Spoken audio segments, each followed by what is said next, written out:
Si è via a parlare veneziano la Stefanel di Ponte di Piave. L'offerta del gruppo di abbigliamento OVS con sede a Mestre è prevalsa su quella della bolognese IMA e della veneta Carel, che tra l'altro si occupano la prima di meccanica e la seconda di condizionamento, con quest'ultima capitanata da Luigi Rossi Luciani, nome storico dell'industria veneta.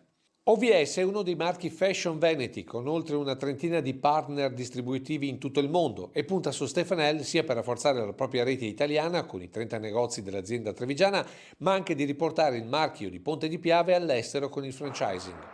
Progetto imprenditoriale ritenuto interessante dal commissario, ma anche dal Ministero per lo Sviluppo Economico, che quanto prima vorrebbe chiudere l'amministrazione straordinaria con la cessione del marchio. Di mezzo però c'è il piano industriale e soprattutto le preoccupazioni dei sindacati. Nello stabilimento qua di Treviso ci sono 40 lavoratori circa, di cui una ventina hanno in mano una lettera di licenziamento con scadenza a fine gennaio. Oltretutto di questi lavoratori gran parte hanno mandato avanti fino ad oggi lo stabilimento Stefanel, ovviamente stimolati dalla speranza di una seconda vita di Stefanel e soprattutto nella speranza di farne parte.